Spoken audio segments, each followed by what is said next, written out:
excited to be back in the pit tomorrow.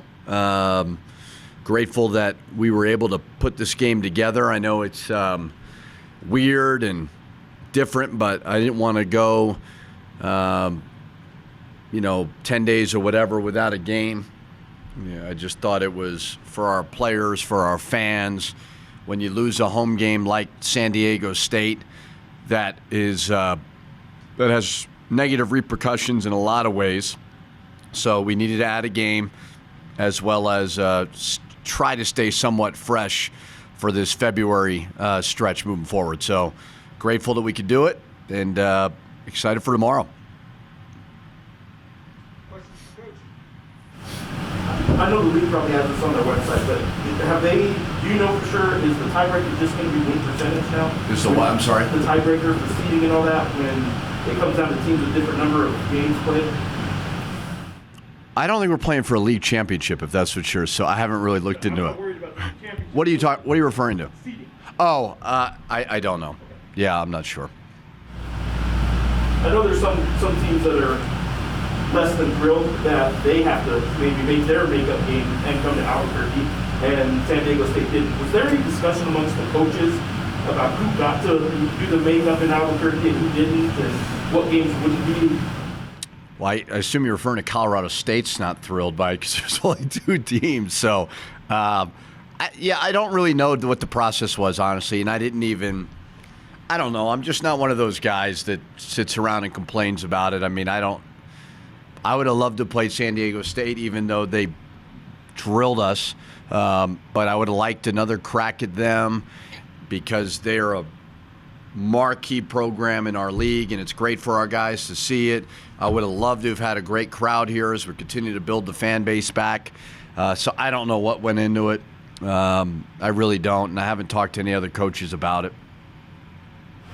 Coach, going back to December, I think it was around the Norfolk State game, you mentioned that a lot of coaches don't like that game because it's the game right before Christmas and nobody wants to lose the game right before Christmas. Was there any of that feeling with Air Force coming into a big 3-game homestand? I would hope not, because of where we're at as a program. For me, Yeah. I treat every game the same. I really do. I mean, I've just... and sometimes that's even when it's a big game. I just try to emotionally get myself to a level where, I've had a lot of big wins. I've had some games, in my 9 years where I never thought we'd lose and we lost. I went into games where I thought we may lose by 20 and we win. So the more and more I do it, I really try hard. It doesn't matter who we're playing. It's hard to win games, especially where we're at right now. It's hard. So I just try to treat them all the same. So I never thought going into Air Force that was going to be an easy game by any means. And I thought we played very, very well, and just kind of move on from there. So I really – and that's not easy. I don't know if I would have done that 9 years ago when I started coaching. But it's a skill I think I've somewhat developed. So, Coach, I know you just said you're going to treat every game the same you try to, but how are you going to approach this game? A little different. Are you going to see more guys on the floor? Kind of what's the game plan? Same thing. Treat it the same. I mean, everybody acts like it doesn't count. Like, you're going to go easy on me if we lose? It's the way I look at it.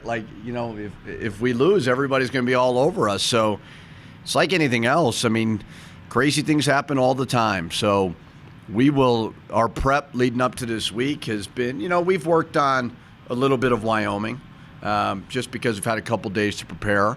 We'll really lock into northern Mexico today and film and all that, but treat it like everything else. I mean, it's like I said, I don't take any of these games for granted. So you don't. Do you worry about your players having the same focus and... That's what we're here for. I told them yesterday, we are here, coaches are here to help them fight human nature. It's no different than a personal trainer when you go to a gym, right? And you walk in and you look tired, and they're there to help you. That's what we're here for. We are here because we have experience. We know that anybody can beat anybody on any given day.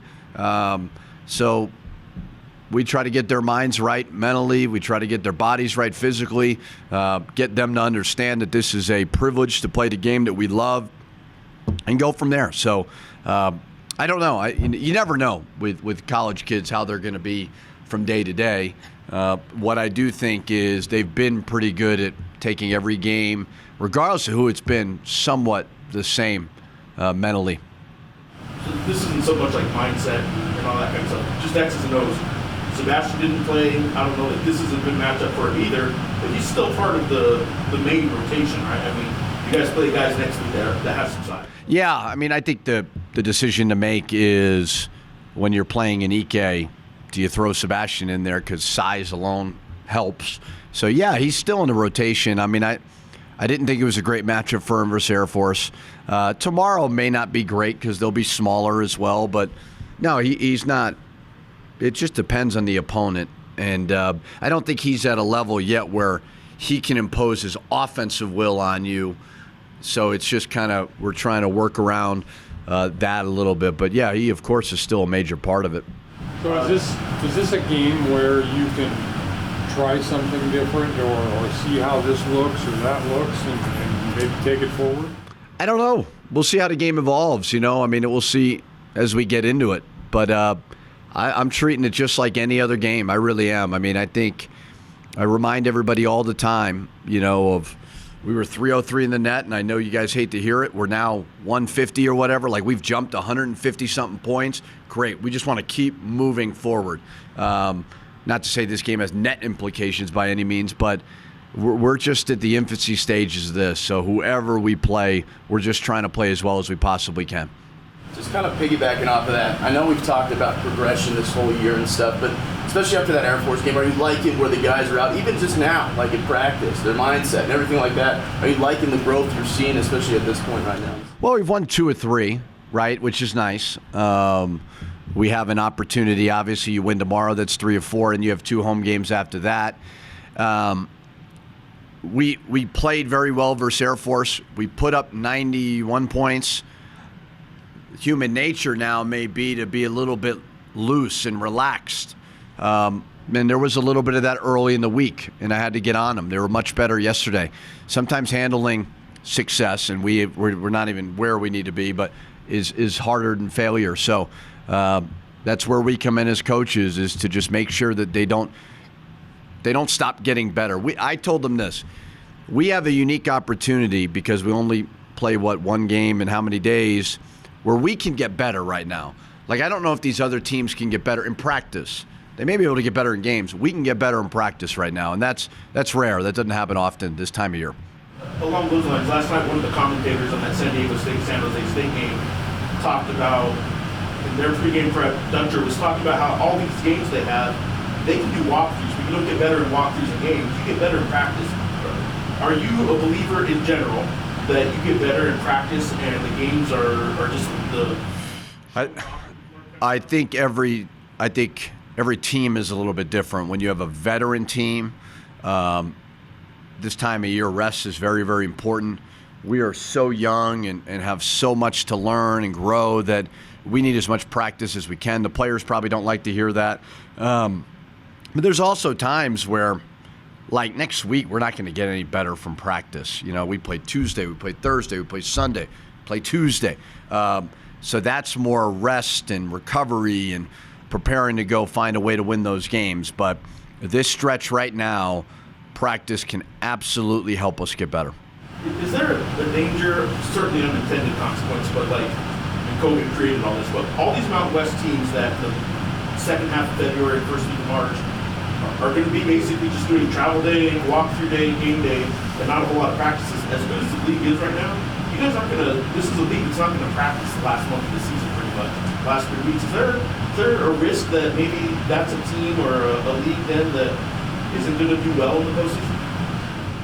Yeah, I think there is a risk, but I don't think it's wrong, and I don't think it's anybody's fault. But I think if you play the games in the middle of a pandemic, I don't think anybody really cares what the circumstances are. Like, nobody cares that I missed 2 games coaching. Like, it's like not a big deal.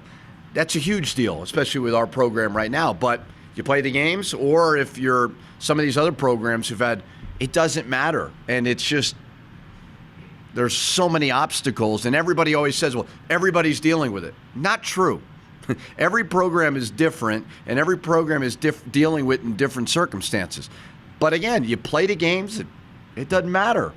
So, unless we make a historic run, we're not playing for the NCAA tournament. But those other teams are probably looking at it at the top of our league going, oh, geez, this is setting us up. I don't know. It's better than not playing, I guess. I guess then to follow that up, as you kind of go down this home stretch where there's so many games, do you adjust the trying to improve and trying to add? And we asked this tomorrow game, you might add some stuff.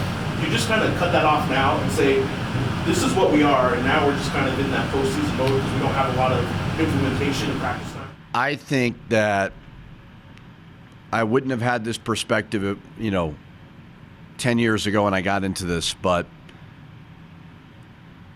I think the more you're trying to add and the more – I watch too much film. I watch a bunch of different teams. Hey, give me their plays. It's all really the same stuff. It's just a matter of how good you are at executing it, and then how good are you rebounding the ball, screening, getting back in transition. Like, it's really not about what you're adding. And, that takes some confidence as a coach to learn that.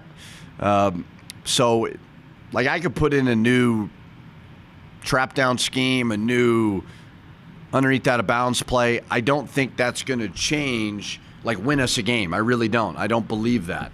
What's going to win us games is getting, like you look at our offense. I told the team this yesterday. We're like 70th in KenPom. That's terrific for where we're at right now.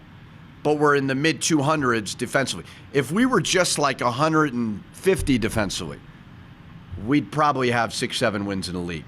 So it's not what we're doing. So I remind myself, because when I have these breaks, I'm always thinking about adding and adding and adding, and I stop. So there's things you can tinker with, certainly, but I don't think it's what we're doing right now. It's how we're going to do it moving forward. We've talked about certain players' progression before with you. When you think about Jalen House, obviously against Air Force, he's not going to drop 42 every game, but he has gotten a lot of minutes throughout the season. Have you seen a difference in his maturity, his leadership, or his decision-making throughout the season up to this point? Little bit. I told him yesterday, I think this year is a great learning experience for him, because as much as he played well versus Air Force, he did not play well versus San Diego State. Jalen has been thrusted into a role here, and it's why he came here, that he didn't have at Arizona State. So now it's a totally different role. I told him over and over again, listen, like you had 42 points. You were celebrating as if you just won Game 7 of the NBA Finals, and they're running back and scoring on us. Like, those are things he has to learn from, and he will. The great thing about Jalen is he's a willing learner. You can coach him. He always responds. He played like crap versus San Diego State. He bounced back and was great. What he needs to learn moving forward, and I know I always say this, he is a sophomore. Like, that he gets a year back. Now, in his mind, does he think that? Who knows? These guys don't want to. If you stay in college for 4 years in these kids' minds, they're all failures. I think that's a stupid way to thinking, but it's just the way it is. If he can learn from where has he struggled? He struggled with physicality. He's working his butt off in the weight room. He really is working hard. I think the biggest growth I've seen from our guys, they're starting to understand that being strong is an advantage, and I think that's woken them up a little bit. You talked about maybe him celebrating a little bit, and maybe the team celebrating a little bit too early as it got towards late, with Air Force. But are you noticing that things are clicking a little bit more in those late game scenarios? Because you talk about getting better in practice, but as those late game scenarios, as a close loss turns into a win, how are you seeing that translate with the way that the guys are responding on the floor? Yeah, I think we did a lot of great things at Air Force. We did let them creep somewhat back, 11 points or whatever. But we're not used to playing with the lead. We've also been in a lot of close games that we haven't won. You look at Wyoming, they've won every close game. And sometimes it comes down to just making a free throw. And I think as we get older and more mature, more confident, we'll do that. I was at Minnesota. I had the same team, won 8 games my third year. Everybody was all over me. The next year, now we added Amir Coffey, who's in the NBA. We added Reggie Lynch, who was Defensive Player of the Year. But all those other guys got older, and we were a 4 seed in the NCAA tournament the next year. I'm not saying we're going to be a 4 seed in the NCAA tournament, but going through the Colorado States, the Wyomings, and all these close games that we've lost, if we learn from them and just get tougher, we'll be better next year because of it. KJ, foul trouble starting to maybe be an issue. He seems to be getting in a lot of foul trouble. Yeah, I mean, I think it's you're damned if you do, damned if you don't when you play him at the 3, quite frankly, because he doesn't have the size to guard that position. And it's like next Wyoming game, that'll be really, really hard to do that with him. We had foul trouble with everybody. I've never had that much foul trouble. And then when you have a lack of depth like we did, but Air Force, the reason why I thought the game got a little bit closer was we were getting called for fouls. So yeah, KJ needs to stay out of foul trouble for sure. I think a little bit is playing out of position. Is him trying to overcome playing that 3 and maybe his size? Is that why he's getting some flop warnings and he's not getting the charge call? I don't think those are good flop calls, to be honest. I thought they were charges. I think that because of Jalen, we're being scouted as a flop team. I'm not criticizing the refs. I just think that's what it is. Because Jalen got a lot of them early, and every opposing coach who plays us tells the refs, watch the flops. I would do the same thing because he's gotten it early, and I think we're being somewhat targeted for that. That's not me complaining. That's what I see.